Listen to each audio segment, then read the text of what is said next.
কবরে সাপ দেখা যায়, বিচ্ছা দেখা যায়। এই ময়মনসিংহ ব্রহ্মপুত্র নদের পারে এক বুড়া মুরব্বীর লাশ বের হইয়া আসছে। লাশটারে ধরাধরি করিয়া নদীর পারে উঠাইছে, চেহারার কাপড় সরাইয়া দেয়, বান্ধন খুলে নাই। চেহারার কাপড় সরাইছে, দেখে একবারে চেহারাটা ঝলমল করতেছে, একটা বুড়া মানুষ। এলাকার লোকজন ভিড় করছে, কেউ চিনে না, কেউ চিনে না। এক প্রবীণ মুরব্বী ছিল, বয়স 120 বছর। ওই বুড়ারে ধরে নিয়ে আসছে, দেখো তো এই বুড়ার লাশটারে ছিল নাকি। যখন লাশের কাছে নিয়ে আসছে, বুড়া চেহারাটা দেখেই চিৎকার দিয়ে মাটিতে গড়াগড়ি সুরে কান্না শুরু করছে।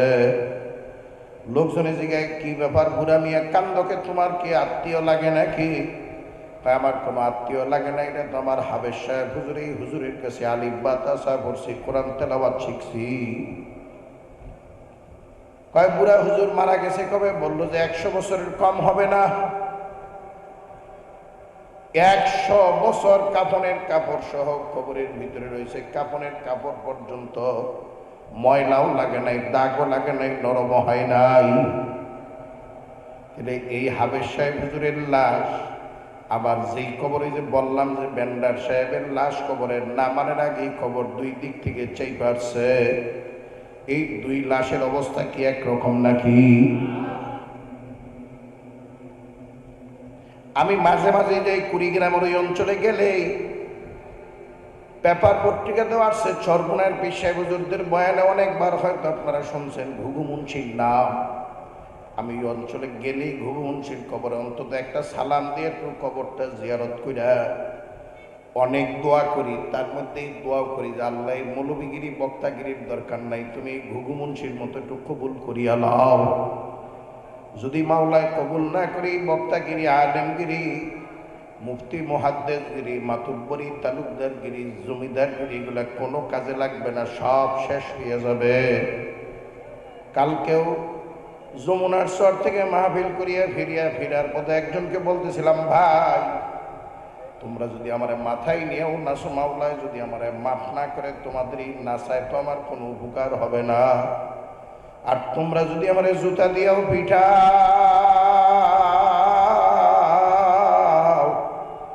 কবরে যাওয়ার পরে যদি আমার মাওলা আমারে মাফ করিয়া দেয়, তোমাদের জুতার পিঠায় আমার কিছু আসেও না, যায়ও না। দরকার হলো মাওলার দরবারে মাপ পাওয়া। এই জন্য আল্লাহর বন্ধুরা কষ্ট করিয়া আপনারা আসছেন।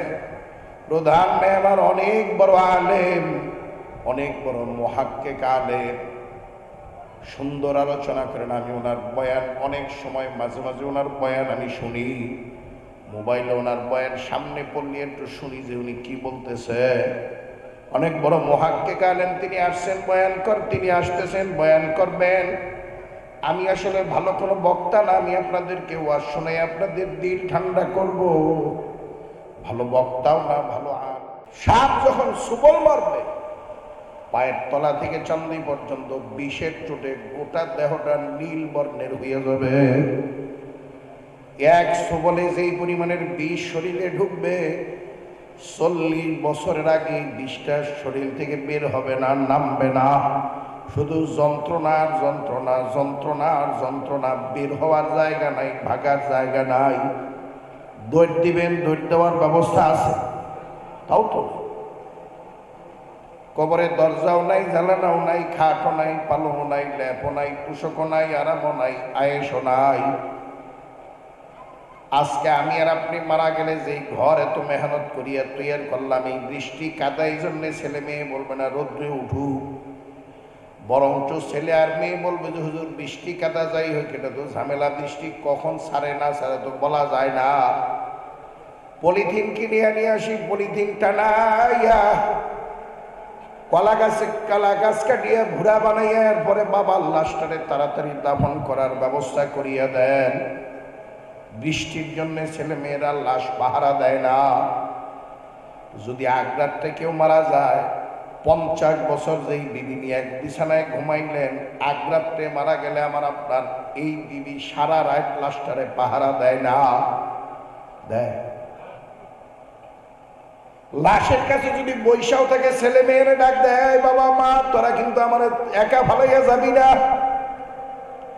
ছেলে মেয়ে জিজ্ঞাসা করে, মা গো জিন্দিক ভরা তো বাবার নিয়ে এক ঘরের মধ্যে একাই থাকলা, আজকে একা কেন থাকতে পারবা না? আমার আপনার আদরের বিবি 50 বছরের সাথী, এক বিছানায় এক বালিশের মধ্যে মাথা দিয়ে ঘুমাসলাম। আমার আপনার বিবি ডাক দিয়ে কয়, তোর বাবারে দেখে ভয় পাই। শুধু আত্মা বাইরে গেছে, এখন আর মোহাব্বত নেই, এখন ভয় পায়। ছেলে মেয়ে যে আমার আপনার শরীরের রক্ত পানি করে কামাই করে ছেলে মেয়েরে মানুষ করলাম, মারা যাওয়ার পরে যদি বলা হয় তোর বাবার লাশটা একাই পাহারা দে, আমার আপনার ছেলে ডাক দিয়ে কয়, বাবার লাশ দেখে ভয় পেয়ে একা একা পাহারা দিতে পারবো না। কি কি কার জন্য করলাম? দুনিয়ার যে ঘর বানানোর জন্য পাগল হয়ে গেলাম, এই মুহূর্তে যদি মারা যায়, এই ঘর থেকে আমি আর আপনি না চাইলেও ধাক্কা দিয়ে বের করিয়ে দেবে। কি ইচ্ছায় অনিচ্ছায় কবর নামক ঘরে 40,000 বছর কিন্তু থাকা লাগবে। কমাস কম যে কম থাকবে তাকেও 40,000 বছর। কি জন্য দুনিয়ার পাগল হয়ে গেলাম? আমি তো বুঝলাম না। এই দুনিয়া মাথা থেকে বের করলে দেখবেন আখিরাত সামনে চলে আসবে। দুনিয়ার পর্দা আমাকে আপনাকে অন্ধ বানায় দিয়েছে। আখিরাত দেখতেও পারি না, আখিরাত বুঝতেও চাই না।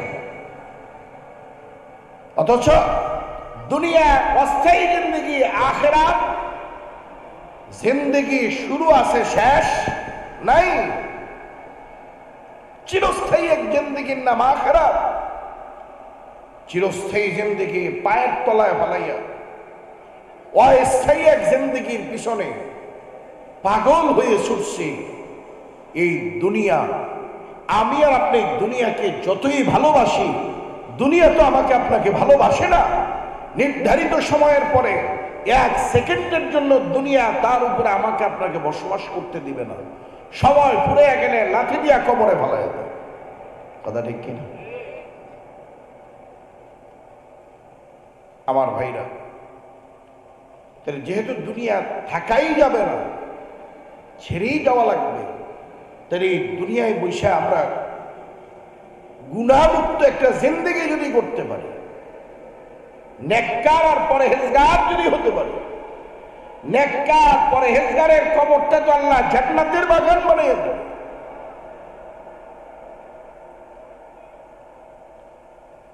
কিন্তু এই নেককার পরহেজগার আমরা হইতে চাই না। এই আলোচনাগুলো অনেকের কাছে বিষের মতো লাগে।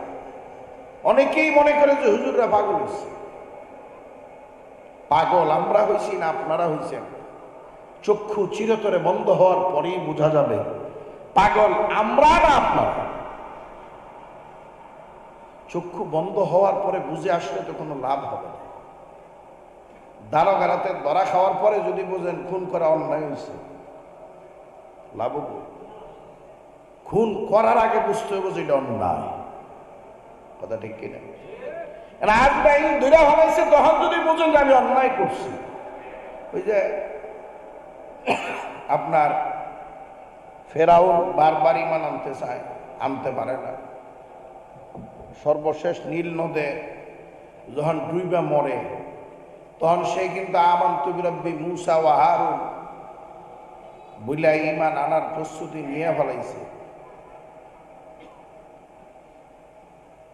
বইলা মানে ঈমান আইনা ফেল, তখন তার মুখের মধ্যে কেদা দিয়া মুখ আটকায় দেওয়া হয়েছে। কারণ সে আগেই আল্লাহর দরবারে দরখাস্ত করে পাশ করায় এনেছিল যে আল্লাহ আমি দুনিয়া চাই, আখিরাত চাই না।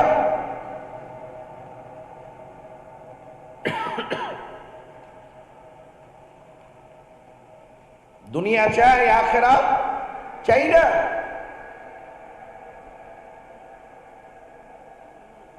দুনিয়া আজকে আমাদেরকে পাগল বানাইয়া ফেলাইছে। দুনিয়ার চিন্তা চেতনা মাথা থেকে বের করেন। অন্য এক হাদিসে আল্লাহর হাবিব ফরমান, কিছু কিছু গুনাহগার নাফরমান মেয়ে লোক পুরুষের কবরের মাটি এক পাশ থেকে আরেক পাশে এমন ভাবে চাপ মারবে, চাপের চোটে যে পাঁজরের বুকের সিনার হাড্ডিগুলো আছে না, এই হাড্ডি এক পাঁজরের হাড্ডি আরেক পাঁজরে এরকম করে ঢুকে যাবে, টাস টাস করে ভেঙে যাবে। এগুলা আমরা বললে আপনারা মনে করেন যে হুজুর মনে কাল্পনিক কথা। আমি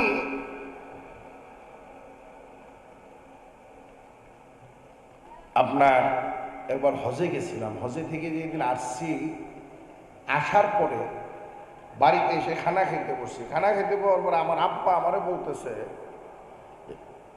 এক লোকের নাম বলে বলতেছে, এই লোকটাকে চেনো?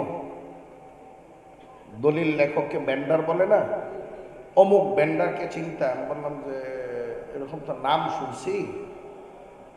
আমি বললাম কি ঘটনা, কি কোনো সমস্যা? তো এই লোকটা তো মারা গেছে। এবার আমি বললাম মারা গেছে, বেশ ভালো। তো তার সাথে কোনো পানা দানা আছে? না, পানা দানা নাই। বললো যে সে মারা যাওয়ার পরে শুনলাম তার জানাজার নামাজের পরে লাশটা যখন কবরের কাছে নিয়ে গেছে, কবর দুই দিক থেকে চাইপা খাটো হয়ে গেছে। মাঝে মাঝে কিন্তু বিভিন্ন জায়গায় আল্লাহ দুই একটা ঘটনা দেখাইয়া আমাদেরকে টোকা দিয়া স্মরণ করা, সতর্ক করে, সাবধান, তুমিও যদি এরকম গুনাহ করো তোমার জন্যও কিন্তু এই অবস্থা হবে।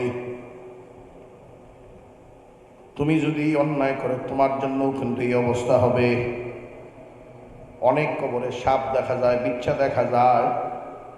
এই ময়মনসিংহ ব্রহ্মপুত্র নদের পারে এক বুড়া মুরব্বীর লাশ বের হয়ে আসছে।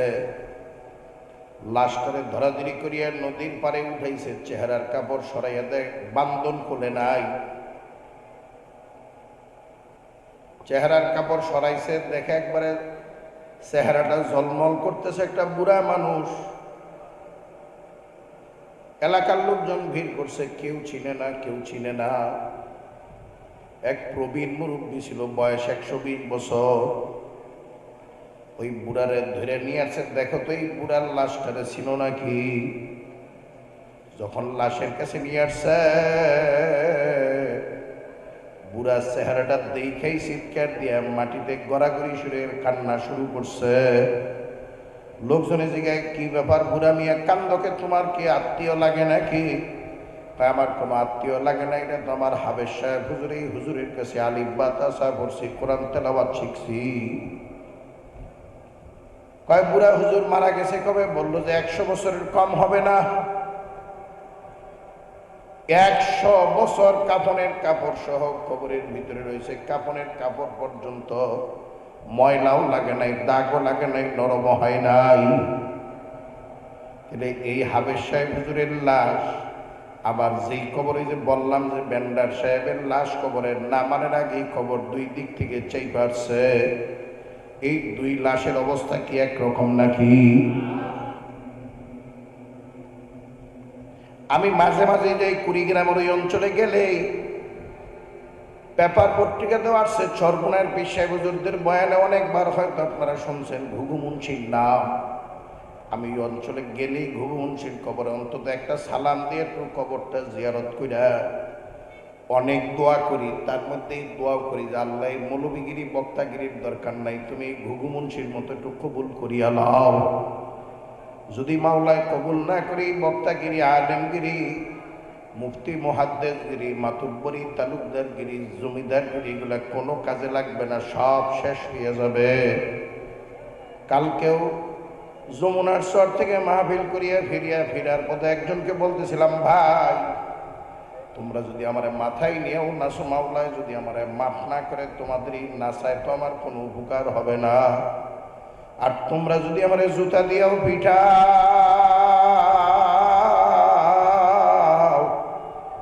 কবরে যাওয়ার পরে যদি আমার মাওলা আমারে মাফ করিয়া দেয়, তোমাদের জুতার পিঠায় আমার কিছু আসেও না, যায়ও না। দরকার হলো মাওলার দরবারে মাপ পাওয়া। এই জন্য আল্লাহর বন্ধুরা কষ্ট করিয়া আপনারা আসছেন। প্রধান মেহমান অনেক বড় আলেম, অনেক বড় মুহাক্কিক আলেম, সুন্দর আলোচনা করেন। আমি ওনার বয়ান অনেক সময় মাঝে মাঝে ওনার বয়ান আমি শুনি, মোবাইলে ওনার বয়ান সামনে পড়লে একটু শুনি যে উনি কি বলতেছে। অনেক বড় মুহাক্কিক আলেম, তিনি আসছেন বয়ান তিনি আসতেছেন বয়ান করবেন। আমি আসলে ভালো কোনো বক্তা না, আমি আপনাদেরকে ওয়াজ শোনাই আপনাদের দিল ঠান্ডা করব, ভালো বক্তাও না, ভালো